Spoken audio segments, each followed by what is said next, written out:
ಬಾಗಲಕೋಟೆ ಸಾಲವನ್ನು ಪಡೆದ ಉದ್ದೇಶಕ್ಕೆ ಬಳಸಿದರೆ ಯಶಸ್ಸು ಸಾಧ್ಯ. ಮಾಜಿ ಶಾಸಕ ಎಂಕೆ ಪಟ್ಟಣಶೆಟ್ಟಿ. ಬಾಗಲಕೋಟೆ ಜಿಲ್ಲೆಯ ಬದಾಮಿ ನಗರದಲ್ಲಿ ಶ್ರೀ ವೀರಪುಲಕೇಶಿ ಕೋ-ಆಪರೇಟಿವ್ ಬ್ಯಾಂಕ್ ನಿಯಮಿತವು ಕಳೆದ 61 ವರ್ಷಗಳಿಂದಲೂ ಕಾರ್ಯನಿರ್ವಹಿಸುತ್ತಿದ್ದು, ಈ ವರ್ಷ 2,66,315 ರೂಪಾಯಿಗಳ ಲಾಭವನ್ನು ಗಳಿಸಿ ಗ್ರಾಹಕರಿಗೆ ಉತ್ತಮ ಸೇವೆಯನ್ನು ನೀಡುತ್ತಾ ಆರ್ಥಿಕವಾಗಿ ಪ್ರಗತಿಯುತ್ತ ದಾಪುಗಾಲಿಡುತ್ತಿದೆ ಎಂದರು. ಇಂದು 62ನೇ ವಾರ್ಷಿಕ ಸರ್ವಸಾಧಾರಣ ಮಹಾಸಭೆಯನ್ನು ಸ್ಥಳೀಯ ವೀರಪುಲಕೇಶಿ ವಿದ್ಯಾವರ್ಧಕ ಸಂಸ್ಥೆಯ ಬಸವ ಮಂಟಪದಲ್ಲಿ ಆಯೋಜಿಸಿತ್ತು.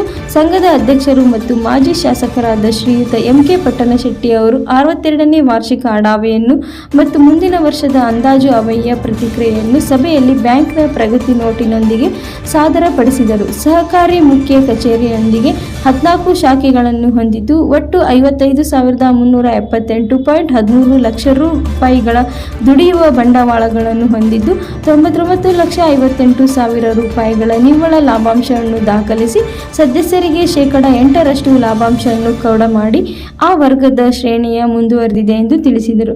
ಇದೇ ವೇಳೆ ವಾಣಿಜ್ಯ ರತ್ನ ಪ್ರಶಸ್ತಿ ಪಡೆದ ಶ್ರೀ ಮುಚ್ಚಕಂಡಯ್ಯ ಹಂಗರಗಿ ಅವರನ್ನು ಬ್ಯಾಂಕ್ ಮತ್ತು ಗ್ರಾಹಕರ ವತಿಯಿಂದ ಸನ್ಮಾನಿಸಲಾಯಿತು ಮತ್ತು ಕಚೇರಿ ಉತ್ತಮ ಗ್ರಾಹಕರಾದ ಶ್ರೀ ಅಂದಾನಯ್ಯ ಮುಚ್ಕಂಡಿ ಮಠ, ಶ್ರೀ ಕೃಷ್ಣ ಪತ್ತೆಪುರ, ಶ್ರೀ ಗುರುಪಾದಪ್ಪ ಹುಂಡೇಕಾರ್ ಅವರನ್ನು ಸನ್ಮಾನಿಸಿದರು. ಜೊತೆಗೆ ಉತ್ತಮ ಅಂಕಗಳನ್ನು ಗಳಿಸಿದ ಸದಸ್ಯ ಮಕ್ಕಳಿಗೆ ಪ್ರೋತ್ಸಾಹದ ಧನವನ್ನು ನೀಡಿ ಸನ್ಮಾನಿಸಿದರು.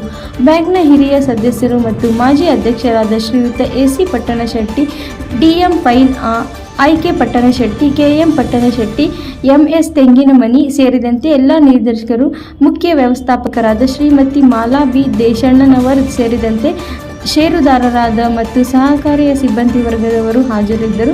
ವರದಿ ಅರುಣ್ ಕುಮಾರ್, ಮುಚ್ಚಕಂಡಿಮಠ, ಬಾಗಲಕೋಟೆ.